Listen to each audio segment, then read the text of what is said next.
नमस्कार दोस्तों, कैसे हैं आप लोग। चैप्टर 2 चल रहा है इकोनॉमिक्स की 9th क्लास की एनसीईआरटी का और चैप्टर 2 की ये दूसरी वीडियो है। पहली वीडियो में ऑलरेडी अपलोड कर चुका हूं। यहां पे शुरुआत करेंगे इकोनॉमिक एक्टिविटीज बाय मेन और वुमेन। देखिए, विलास भी किसी एक इकोनॉमिक एक्टिविटी में इन्वॉल्व है, भले ही वो फिश को पकड़ के मार्केट में बेचना हो। सकल किसी कंप्यूटर फर्म में काम कर रहा है, वो भी एक प्रकार की इकोनॉमिक एक्टिविटी है। उसी प्रकार से लोग अलग अलग प्रकार की एक्टिविटी में इन्वॉल्व रहते हैं।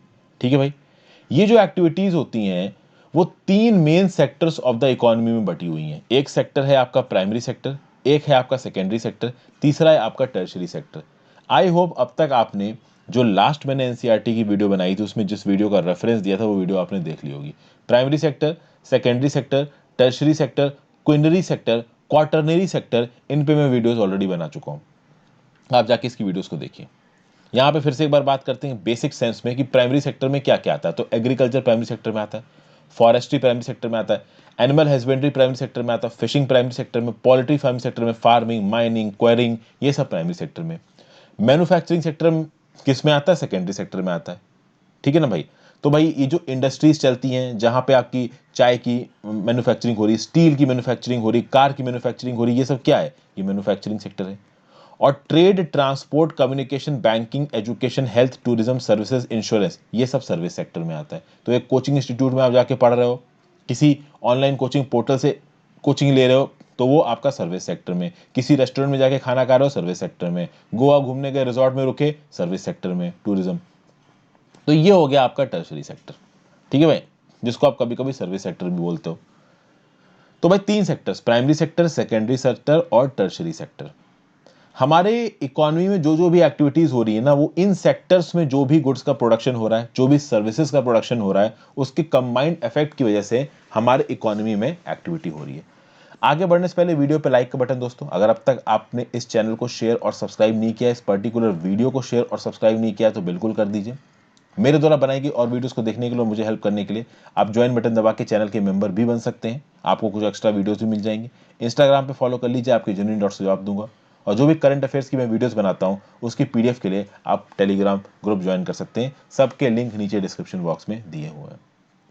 तो जितने भी प्रकार की गुड्स एंड सर्विसेज हैं आपकी प्राइमरी सेक्टर में, सेकेंडरी सेक्टर में, टर्शरी सेक्टर में, ये सब वैल्यू ऐड करती हैं हमारी नेशनल इनकम को। और इसीलिए इन एक्टिविटीज को बोला जाता है इकोनॉमिक एक्टिविटीज। इकोनॉमिक एक्टिविटीज के भी दो भाग हैं दोस्तों, एक है मार्केट एक्टिविटी, एक है नॉन मार्केट एक्टिविटी। तो इकोनॉमिक एक्टिविटी भी दो प्रकार की होती है, एक मार्केट एक्टिविटी है, एक non market activity. Market activity वो एक्टिविटीज होती हैं जहां पे किसी ना किसी को रिम्यूनरेशन मिल रहा है, किसी ना किसी को कुछ पैसा मिल रहा है। वो जो काम हो रहा है वो पैसों के लिए हो रहा है या प्रॉफिट के लिए हो रहा है। तो भाई गुड्स एंड सर्विसेज के प्रोडक्शन में प्रॉफिट देखा जाता है, गवर्नमेंट सर्विस में प्रॉफिट देखा जाता है। आप किसी गवर्नमेंट सर्विस ज्वाइन करना चाहते हो, तनख्वाह के लिए कर रहे हो। तो भाई जब किसी ना किसी तरीके से पेमेंट इन्वॉल्व हो, जब किसी ना किसी तरीके से प्रॉफिट इन्वॉल्व हो, तो वो तो आ जाता है मार्केट एक्टिविटी कैटेगरी में। जब प्रॉफिट ना इन्वॉल्व हो तो फिर वो नॉन मार्केट एक्टिविटी की कैटेगरी में आता है। अब आप बोलोगे कि भाई ऐसी कौन सी चीज है जिसमें कोई प्रॉफिट इन्वॉल्व है ही नहीं, कोई पेमेंट इन्वॉल्व है ही नहीं। तो मैं आपको एग्जांपल देता हूं। आपने देखा होगा कि आपके घर यार्ड में, घर के बैक यार्ड में आप लोग कभी कभी सब्जी वगैरह लगाते हो, ठीक है ना। और उन सब्जियों को लगा के जब वो सब्जी उग जाती हैं तो खाना आना खा लेते हो। तो कभी कभी कुछ लोगों के घर में तो इतनी सब्जी लगी होती है कि टमाटर आलू सब घर में ही पैदा हो जाता है। तो क्या ये एक, आप कह सकते हो, मार्केट एक्टिविटी है?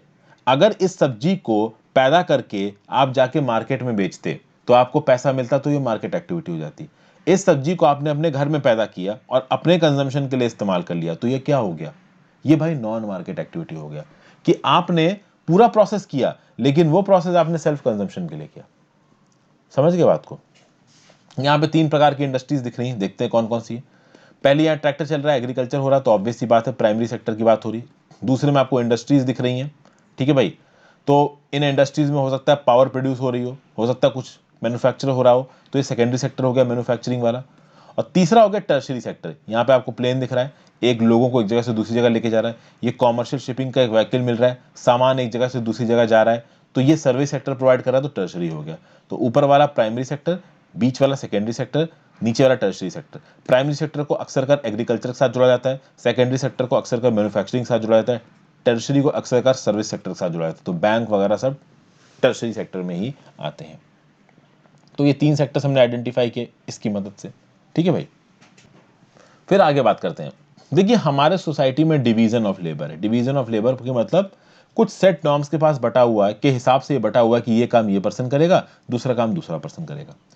हिस्टोरिकल और कल्चरल रीजंस की वजह से कहीं ना कहीं मेन और वुमेन के बीच में काम को बांट दिया गया है। वो सही बांटा गया, गलत बांटा गया है, वो सही नहीं बोल रहा हूं मैं, गलत ही बांटा गया किसी ना किसी तरीके से देखा जाए। जैसे कि फॉर एग्जांपल वुमेन से क्या बोला जाता है कि आप डोमेस्टिक कोर्स करिए, घर के काम करिए। मेन से क्या एक्सपेक्ट किया जाता है कि बाहर फील्ड में जाके वो खेती बाड़ी करेंगे और कुछ उगा के अनाज घर में लाएंगे जिससे लोग खाना पीना खाएंगे। तो जो शकल की माँ थी वो क्या करती थी, वो फूड कुक करती थी, शीला बर्तन धोती थी, अपने घर के कपड़े धोती थी, घर को क्लीन करती थी, अपने बच्चों को देखती थी। शकल के जो फादर थे बूटा, वो फील्ड में कल्टीवेशन करते थे, मार्केट में जाके अपने प्रोड्यूस को बेचते थे और घर के लिए फैमिली अर्न करते थे और उससे घर का खर्चा चलता था। अब यहां पे बूटा ने जो कुछ भी किया, उस चीज के बूटा को पैसे मिले, कम मिले ज्यादा मिले वो एक अलग बात है, बट कहीं ना कहीं पेमेंट हुई बूटा को पैसे मिले। लेकिन शीला ने जो किया, जो आपकी शकल ने मां ने किया, उसको उस चीज के पैसे नहीं मिले। इसके ऊपर मैंने अभी रिसेंटली एक बहुत ही इंटरेस्टिंग वीडियो बनाई है, आप जाके उसको जरूर देखिए, वो करंट अफेयर्स में भी है टॉपिक। अभी सबसे ऊपर दिख रही है, is paying for domestic work the real solution for housewife. ये जो अनपेड डोमेस्टिक केयर वर्क होता है, इसमें ज्यादातर केसेस में ये समझा जाता है कि भाई वुमेन रिस्पॉन्सिबल है इस चीज के लिए, तो क्या इसके लिए हाउसवाइफ को पेमेंट मिलनी चाहिए। तो कहीं ना कहीं ये टॉपिक भी अभी न्यूज में है। इसलिए न्यूज में है क्योंकि तमिलनाडु की एक पॉलिटिकल पार्टी जिसको कमल हसन साहब ने बुलाया, उसने ये बोला है कि अगर वो जीतते हैं तो वो वुमेन को घर के काम के लिए पैसे दिलवाएंगे हस्बैंड से। अभी वो कितना सक्सेसफुल होगा कितना नहीं होगा वो बात की बात है, वो कितना सही है कितना गलत है वो आप इस पर्टिकुलर वीडियो को देखिए तो आपको आइडिया लगेगा। ये वाली वीडियो जो मैं यहाँ पे आपको दिखा रहा हूँ, ठीक है। चलिए वापस आते हैं। तो भाई शीला जो उसकी माँ थी, वो हर काम घर का कर रही थी। उस घर का काम करने के लिए शीला को कोई भी पैसा नहीं मिल रहा था। बूटा बाहर का काम कर रहा था, कम मिल रहा था ज्यादा मिल रहा था वो एक अलग बात है, बट बूटा को पैसा मिल रहा था और उससे उनका घर चल रहा था। तो कहीं ना कहीं ये देखा गया कि वुमेन को उनके काम के लिए, उस काम के लिए जो कि वो फैमिली के अंदर करती है, उसके लिए उसको पेमेंट नहीं मिलता। तो डोमेस्टिक केयर और डोमेस्टिक वर्क जिसके साथ वुमेन इन्वॉल्व है, उनके लिए उनको पैसे नहीं दिए जाते। और कहीं ना कहीं जो हाउस होल्ड वर्क डन होता है उसको एक देश की नेशनल इनकम में काउंट नहीं किया जाता। वहीं पे अगर आप विलास की मां गीता को देखो, तो विलास की मां गीता बाहर जाके मछलियां बेचती हो, जब वो मछलियां बेचती है उसको पैसे मिलते हैं। तो जैसे ही एक लेडी घर के बाहर निकलती है और वो घर के अंदर के अनपेड वर्क के बजाय बाहर का कोई पेड वर्क करने लगती है, उसको अपने काम के पैसे मिलने लगते हैं, क्योंकि तब वो वुमेन लेबर मार्केट में एंट्री मार गई है। ठीक है ना भाई। और खास बात दोस्तों यहां पे ये है कि एक वुमेन की एजुकेशन और स्किल पे डिपेंड करेगा, चाहे वो मेन हो चाहे वुमेन हो, उसकी एजुकेशन और स्किल पे डिपेंड करेगा कि उसको बाहर कितना पैसा मिलेगा। हालांकि अनफॉर्चुनेटली अभी भी बहुत सी ऐसी कंपनीज है, बहुत से ऐसे सेक्टर्स हैं जहां पे स्किल होने के बाद भी वुमेन को मेन से पैसा कम मिलता है, बट वो एक डिफरेंट सोशल इशू है, उस पर हम नहीं जा रहे हैं। वो एक डिफरेंट सोशल और इकोनॉमिक इशू है। यहां पे बात किस बात की हो रही है कि भाई देखिए, एजुकेशन एक इंसान के स्किल लेवल को बढ़ाता है। एक लड़की और एक लड़के को अगर आप बराबरी की स्किल देते हो, अगर आप उसको बराबरी की समझ देते हो, उसको बराबरी का ह्यूमन रिसोर्स बनाते हो, तो कहीं ना कहीं उनके पास इकोनॉमिक अपॉर्चुनिटीज भी बराबर की अवेलेबल हो सकती हैं आगे आने वाले समय में। तो बेसिकली एजुकेशन और स्किल, ये दो एक ऐसी चीजें हैं जो इस बात को डिसाइड करेंगी कि एक इंडिविजुअल कितना पैसा कमाएगा। हमारे देश में वुमेन के साथ प्रॉब्लम यह है कि उनको ज्यादा एजुकेशन प्रोवाइड नहीं की जाती है। घरों में आज की डेट में भी एक बहुत डिस्टर्बिंग ट्रेंड इस तरीके का चल रहा है कि वुमेन्स को एजुकेशन नहीं करने दिया जाता, उनके एजुकेशन पे खर्च नहीं करने दिया जाता। तो अगर एक घर में एक लड़की और एक लड़का है तो भाई लड़के को पढ़ाया जाएगा इंजीनियरिंग, उस लड़की को छोटा मोटा कोई बीकॉम या बीएससी टाइप का कोर्स करा दिया जाएगा, क्योंकि उसमें खर्चा कम होता है। और ये होता है आज के डेट में भी, ये हम लोग इतनी 21वीं शताब्दी में चल रहे हैं, आज भी हो रहा है। ठीक है भाई। तो इससे वुमेन का स्किल फॉर्मेशन कम होता है। जब वुमेन का स्किल फॉर्मेशन कम होता है तो ऑब्वियस सी बात है उनको मेन के रिस्पेक्ट में पैसे भी कम मिलेंगे। फिर वुमेन जहां पे जॉब करती है वहां पे किसी भी प्रकार की कोई जॉब सिक्योरिटी नहीं है। ठीक है भाई। और लीगल प्रोटेक्शन जो अवेलेबल है वुमेन के पास वो भी अभी कुछ खास है नहीं। वुमेन जिस एम्प्लॉयमेंट में, वो एम्प्लॉयमेंट बहुत इरेगुलर है, और इन इरेगुलर एम्प्लॉयमेंट में किसी भी प्रकार के प्रिविलेजेस अवेलेबल नहीं है। फॉर एग्जाम्पल अगर आप विलास की मां की ही बात कर लीजिए, वो मछलियां बेच के पैसे कमा रही है। तो वो मछलियां बेच के पैसे कमा रही, वो कभी सोच सकती है कि उसको किसी प्रकार की मैटरनिटी लीव मिलेगी, किसी प्रकार का चाइल्ड केयर मिलेगा, किसी प्रकार का सोशल सिक्योरिटी सिस्टम मिलेगा? ये सब चीजें अगर विलास की मां को मिल रही होती तो क्या वो मछलियां बेच रही होती? इसीलिए women with high education and skill formation वो कहीं ना कहीं एक बहुत बेटर हालत में देखी जाती है। तो अगर आप किसी बैंक में जॉब करते हो, कल की डेट में आप गवर्नमेंट में किसी लेवल पे रिक्रूट होते हो, आप आईएएस ना भी बनो, किसी भी और गवर्नमेंट जॉब में जाओ, चाहे पीएसयू, बैंक, कहीं पे भी जाओ या किसी प्राइवेट जॉब में भी जाओ, वहां पे आपको प्रॉपर मैटरनिटी लीव मिलेगी, आपको सोशल सेक्टर में सर्विसेज मिलेंगी, कहीं ना कहीं ऑन पार विद मेन आपको ट्रीटमेंट मिलेगा। चीजें बदल रही हैं, हर जगह बहुत सी जगहों पे वुमेन का शोषण होता है, उनको डिसएडवांटेज में रखा जाता है, बट बहुत सी जगहों पे नहीं भी होता है। ठीक है ना, ये मान के चल लेना कि हर जगह पे शोषण हो रहा है, ये भी गलत है। उसके बाद organise sector, among the organise sector teaching and medicine attract them the most. कहीं ना कहीं भाई वुमेन की बात की जाए तो वुमेन को टीचर की तरह ज्यादा देखा जाता है। ये मैंने पहले के एनसीईआरटीज में भी कवर किया है कि अगर आपके सामने दो प्रोफेशन दिखाए जाए, एक टीचर का प्रोफेशन दिखाया जाए और एक एयरफोर्स के पायलट का प्रोफेशन दिखाया जाए, तो आप बोलोगे कि एयरफोर्स का पायलट है तो मेल ही होगा और अगर टीचर है तो फीमेल ही होगी, जबकि ऐसा गलत है भाई। टीचिंग प्रोफेशन में नो डाउट लड़कियां ज्यादा जा रही हैं, बट लड़कियां एयरफोर्स की पायलट भी हैं भाई।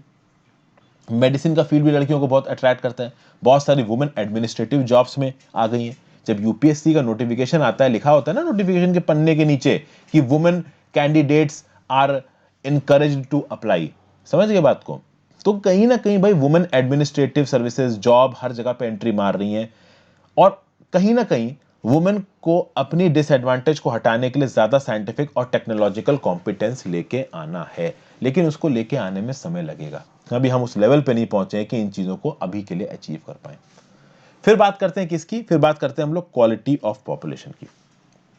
देखिए भाई, क्वालिटी ऑफ पॉपुलेशन डिपेंड करता है लिटरेसी रेट पे, एक पर्सन की हेल्थ पे। ओके, लिटरेसी रेट, हेल्थ, अभी हेल्थ किस बेसिस पे डिसाइड की जाएगी, तो लाइफ एक्सपेक्टेंसी की बेसिस पे डिसाइड की जाएगी और स्किल फॉर्मेशन पे। तो एक पर्सन कितना पढ़ा लिखा है, वो कितना हेल्दी है, तो हेल्दी में जो एक सबसे इंपॉर्टेंट एलिमेंट देखा जाता है कि वो कितने साल तक जिंदा रहेगा। लाइफ एक्सपेक्टेंसी एट बर्थ 66-67 है इंडिया में लगभग, तो एक कोई इंसान अगर इंडिया में पैदा हो रहा है तो एक्सपेक्ट किया जाता है कि वो 66-67 साल तक जिंदा रहेगा। और तीसरी चीज कि भाई उसका स्किल फॉर्मेशन कितना है, वहां के लोगों को कितना कुछ आता है, वो कितना काम कर सकते हैं। और ये ओवरऑल डिसाइड करता है क्या, क्वालिटी ऑफ द पॉपुलेशन को, कितने पढ़े लिखे हैं, कितने दिन तक जिंदा रहेंगे, कितना अच्छे से काम कर सकते हैं, कितनी उनकी स्किल्स है। ठीक है भाई, और जितनी एक पॉपुलेशन की क्वालिटी होगी उतना ही उस देश के पॉपुलेशन की ग्रोथ रेट होगी और उतना ही उसकी इकोनॉमी की ग्रोथ रेट होगी। याद रखिएगा दोस्तों, अगर पॉपुलेशन एफिशिएंट है तो पढ़ी लिखी होगी तो फैमिली प्लानिंग उस अकॉर्डिंग करेगी और प्लानिंग प्लानिंग उस अकॉर्डिंग करेगी, तो जो हमारी पॉपुलेशन है वो उल्टी सीधी तरीके से नहीं, बैलेंस में ग्रो करेगी। दूसरा, पढ़ी लिखी आबादी है तो कहीं ना कहीं इकोनॉमिक एक्टिविटी में एक मेजर रोल प्ले करेगी, तो कहीं ना कहीं हमारे देश की जो इकोनॉमी है, जीडीपी है, प्रोग्रेस है, डेवलपमेंट है, वो भी बढ़ेगा। एजुकेशन की बात करते हैं। सकल की एजुकेशन की बात की जाए तो भैया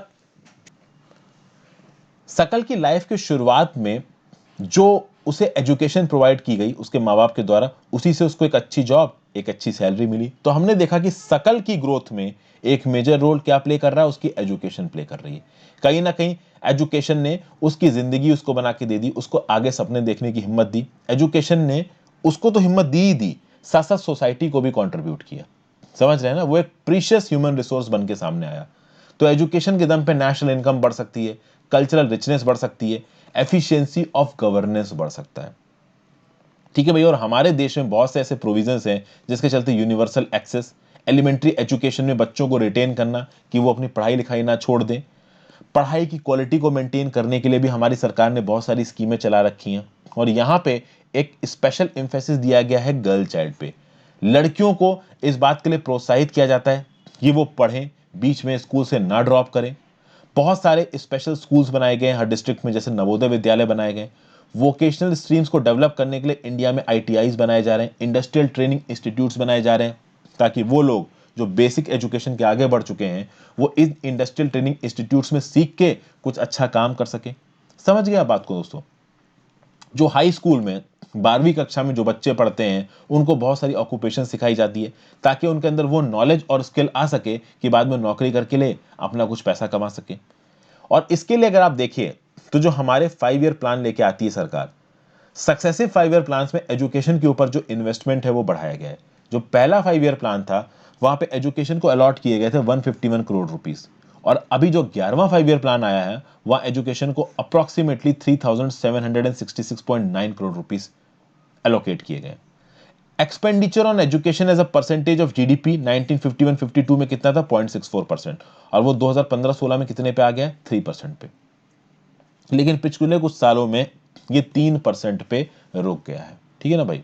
the budgetary estimate as stated in the budget. Budgetary estimate पता है ना क्या होता है? बजटरी एस्टिमेट होता ही है दोस्तों कि सरकार जब भी बजट पेश करती है पार्लियामेंट में, तो उसमें लिखती है कि भाई इस पर्टिकुलर फाइनेंशियल ईयर में हम एजुकेशन के ऊपर इतना पैसा खत्म होने वाले आए। तो ये बजटरी एस्टिमेट होता है, सरकार बजट में एस्टिमेट कर रही है। फाइनली कितना खर्चा हुआ वो तो पूरे साल खत्म होने के बाद ही पता चलेगा। तो यूनियन स्टेट गवर्नमेंट के डॉक्यूमेंट से, रिजर्व बैंक ऑफ इंडिया के डॉक्यूमेंट से 2017-18 के बजट एस्टिमेट में यह पता चला कि as a percentage of GDP India ने एजुकेशन पे 2.7% खर्च किया। तो ओवरऑल 3% प्लस माइनस के हिसाब में ही चल रहा है इंडिया में एजुकेशन के ऊपर expenditure as a percentage of GDP. But चलिए 0.64% से तो ज्यादा ही है। पहले तो ये 0.64% ही था। यहाँ पे देखिए 1951-52 में education as a percentage of GDP was only 0.64%। अब 3% तक पहुंच गया है, आगे बढ़ाने की कोशिश की जा रही है। फिर भाई जो लिटरेसी रेट्स हैं इंडिया में, वो 1951 में थे 18%, 2010-11 तक वो आ चुके हैं 74% से।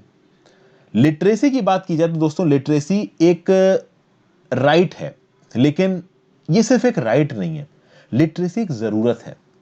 इस लिटरेसी के दम पे ही जो सिटीजन्स है वो अपनी ड्यूटीज परफॉर्म कर सकते हैं और अपने राइट्स को एंजॉय कर सकते हैं, जो कि जब तक आदमी पढ़ाई लिखा नहीं होगा उसको ये पता ही नहीं होगा कि उसकी ड्यूटीज क्या है और उसके राइट्स क्या क्या है, उसके अधिकार क्या क्या है। जब उसको पता ही नहीं है कि उसकी ड्यूटीज क्या है, उसके अधिकार क्या है, तो वो क्या ही कर लेगा। इसीलिए आप देखिए इस लिटरेसी की डिफरेंस की वजह से वास्ट डिफरेंस नजर आता है अलग अलग सेक्शंस ऑफ द पॉपुलेशन को। बहुत सारे पॉपुलेटेड सेक्शंस आप कह सकते हो कि मेन स्ट्रीम से सेग्रीगेट हो गए, उनको उल्टे सीधे झांसे देके भड़काया जाता है और ओवरऑल देश में शांति फैलाने की कोशिश की जाती है। ये बहुत होता है। तो बेस्ट है, देश में सोशल कोहेजन लाने के लिए सबसे अच्छा तरीका है कि आप पढ़ाओ लिखाओ सबको। अगर आप बात करो तो मेल्स में जो लिटरेसी रेट है, 16.6% हाइयर देन फीमेल्स, और अर्बन एरियाज में जो लिटरेसी रेट है वो रूरल एरिया से 16.1% हाई है। 2011 की बात की जाए तो लिटरेसी रेट केरला में 94% था और बिहार में कितना था? 62%। जो प्राइमरी स्कूल सिस्टम है, it has expanded to over 8.41 lakh in 2015-16। Okay, मतलब कि बहुत सारे स्कूल्स खुल गए हैं इंडिया में प्राइमरी लेवल पे जो कि बच्चों को पढ़ा सकते हैं। लेकिन प्रॉब्लम यह है दोस्तों, अनफॉर्चुनेटली ये जो ह्यूज एक्सपेंशन हुआ है स्कूल का, ज्यादा स्कूल खुले हैं, तो स्कूल तो खुल गए ज्यादा, वहां पे पढ़ने वाले बच्चे भी ज्यादा आ गए, लेकिन जो क्वालिटी थी पढ़ाई की वो बहुत बेकार थी और उन बच्चों की जो फैमिली हालत थी वो बहुत बेकार थी। इसलिए ड्रॉप आउट रेट्स बहुत बढ़े। बच्चों ने इनरोल तो कराया पढ़ने के लिए, लेकिन बहुत सारे बच्चे छोड़ गए उन स्कूलों को। ऊपर कुछ स्टैटिस्टिक्स हैं, इन स्टैटिस्टिक्स को देख लेते हैं। पहले तो ये हम लोग एक ये वाला कोट देखते हैं क्या लिखा हुआ है। Human being is a positive asset and a precious national resource which needs to be cherished, nurtured and developed with tenderness and care coupled with dynamism। यानी ह्यूमन बीइंग एक ऐसा पॉजिटिव एसेट है, एक ऐसा नेशनल रिसोर्स है जिसको cherish करने की जरूरत है, नर्चर करने की जरूरत है, उसको टेंडर और केयरफुल तरीके से रखने की जरूरत है, क्योंकि भाई उस इंडिविजुअल की ग्रोथ में ही आगे आने वाली प्रॉब्लम्स के सॉल्यूशंस हैं। और कहीं ना कहीं एजुकेशन इस डायनामिक ग्रोथ प्रोसेस को और इवॉल्व कर सकता है। कहीं ना कहीं एजुकेशन सिस्टम ऐसा है, होना चाहिए हमारे देश का, जो कि एक इंसान को आगे जाने के लिए प्रोत्साहित करे और उसको ये आप कह सकते हो कि उसको वो एवेन्यूज प्रोवाइड करे कि वो पर्सन आगे अपने लिए, अपनी जिंदगी में अपने लिए और अपनी फैमिली के लिए कुछ कर पाए। ये बात बोली थी नेशनल एजुकेशन पॉलिसी 1986 ने, लेकिन अब नेशनल एजुकेशन पॉलिसी के बाद एक नई नेशनल एजुकेशन पॉलिसी 2020 आ चुकी है। पुरानी नेशनल एजुकेशन पॉलिसी 1986 में रेलेवेंट थी, लेकिन अब जो नई एजुकेशन पॉलिसी आई है वो अपने आप में ही बहुत अलग चीज है, उसके बारे में बात करेंगे बाद में। यहाँ पे 1951, 61, 71, 81, 1991, 2000 और 2011 ये भाई इकोनॉमिक सर्वे 2018 में डाटा छपा है और ये बता रहा है लिटरेसी रेट्स ऑफ इंडिया। लगभग 18% था लिटरेसी रेट ओवरऑल इंडिया में 1951 में, जिसमें मेन का लिटरेसी रेट लगभग 27% पे पहुंच रहा है। अनफॉर्चुनेटली वुमेन का literacy rate, female literacy rate केवल 9% पे पहुंच रहा है। 2011 से अगर आप इसको कंपेयर करिए तो ओवरऑल लिटरेसी रेट 74% पे पहुंच गया है, जिसमें मेन का 81-82% है और फीमेल्स का लगभग 65% है। तो फीमेल्स की हालत अभी भी मेन के रिस्पेक्ट में बहुत खराब है, धीरे धीरे सुधर रही है, सुधरने में समय लग रहा है, बट अब तक ज्यादा सुधरनी चाहिए थी। बट चलिए कोई बात नहीं, देर आए दुरुस्त आए।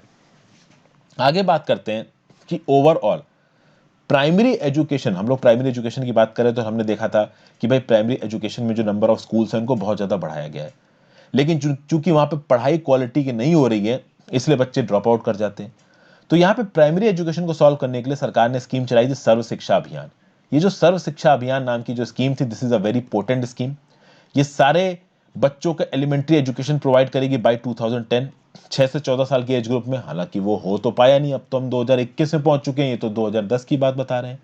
तो कहीं ना कहीं सेंट्रल गवर्नमेंट ने, स्टेट गवर्नमेंट ने, लोकल गवर्नमेंट ने, कम्युनिटी लेवल पे ये गोल बनाया गया कि एलिमेंट्री एजुकेशन को यूनिवर्सलाइज करेंगे, और इन सब गोल्स के चलते फायदा हुआ है। ठीक है ना, ऐसा नहीं कहूंगा कि मैं फायदा नहीं हुआ है, बट उस लेवल पे नहीं हुआ है। एक दो चीजें हैं जिन्होंने एनरोलमेंट इन एलिमेंट्री एजुकेशन को बढ़ाया है, जैसे कि mid day meal scheme. Mid day meal scheme ने क्या किया कि वो बच्चे की अटेंडेंस बढ़ सके स्कूलों में। कुछ माँ बाप तो बच्चों को केवल इसलिए भेज देते हैं स्कूलों में कि भाई दिन में खाना फ्री का मिलेगा, गरम गरम खाना मिलेगा तो बाहर खाओ। माँ बाप ने सोचा कि भाई हमें तो खाना मिल नहीं रहा है, कम से कम तुम ही स्कूल में खाओ जाके। बच्चे भी भागे भागे चले जाते हैं कि चलो भाई खाना मिलेगा। तो इससे जो बच्चों का रिटेंशन है स्कूल में वो बढ़ रहा है, उनका न्यूट्रिशनल स्टेटस बढ़ रहा है, उनको खाने पीने की भी चीजें मिल रही। इससे इंडिया की जो लिटरेट पॉपुलेशन है वो भी बढ़ेगी। जो 12वां 5 ईयर प्लान था उसने टारगेट किया ग्रॉस इनरोलमेंट रेशियो, वो भी हायर एजुकेशन में। 18 से 23 साल में जो बच्चे पढ़ाई करते हैं उसको आप बोल सकते हो हायर एजुकेशन, क्योंकि उस समय तक 12वीं की पढ़ाई खत्म हो चुकी होती है। तो ये बोला गया कि 12वां जो 5 ईयर प्लान था उसने बोला कि 2017-18 में ये जो ग्रॉस एनरोलमेंट रेशियो है 18 से 23 साल के बच्चों का 25.2% पे, इसको 2020-21 तक 30% पे लेके जाएंगे। ये 30% पहुंचा कि नहीं पहुंचा ये भी देखने वाली बात है। ओवरऑल दुनिया में वर्ल्ड एवरेज देखा जाए तो वो लगभग 30% ही है।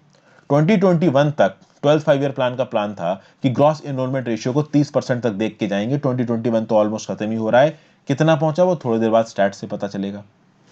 स्ट्रेटजी रही है कि एक्सेस बढ़ाएंगे एजुकेशन की क्वालिटी बढ़ाएंगे, स्टेट स्पेसिफिक करिकुलम में मॉडिफिकेशन किया जाएगा, वोकेशनल एजुकेशन पे बहुत ध्यान दिया जाएगा, इन्फॉर्मेशन टेक्नोलॉजी पे ध्यान दिया जाएगा, इन सब चीज़ों पे ध्यान दिया जाएगा। बहुत सारी चीज़ें करी भी गई हैं, बहुत सारी चीज़ें नहीं भी करी गई हैं। यहाँ पे एक लैंडमार्क स्टेप निकल के आ रहा है नेशनल एजुकेशन पॉलिसी के फील्ड में। मैं आपको सजेस्ट करूंगा कि नेशनल एजुकेशन पॉलिसी से रिलेटेड मैंने जो भी वीडियोस बनाई उनको देख लीजिए। जैसे कि फॉर एग्जांपल अगर आप नेशनल एजुकेशन पॉलिसी मेरे नाम के साथ यूट्यूब में सर्च मारेंगे तो पहली वीडियो है national education policy for reforming school education. फिर national education policy higher education में क्या काम करती है, इनके लिए मैंने 2 अलग वीडियोस बना रखी हैं, आप ये देख सकते हैं। फिर भाई disadvantages of national education policy पे भी मैंने वीडियो बना रखी है, आप चाहें तो इसे भी देख सकते हैं। तो ये सब वीडियोस देखोगे तो आपको नेशनल एजुकेशन पॉलिसी के बारे में भी काफी कुछ पता चल जाएगा। यहाँ पे मैं इस पर्टिकुलर वीडियो खत्म कर रहा हूँ, अगली वीडियो में मैं इस पूरे चैप्टर को खत्म कर दूंगा। Thank you for watching friends, have a great day.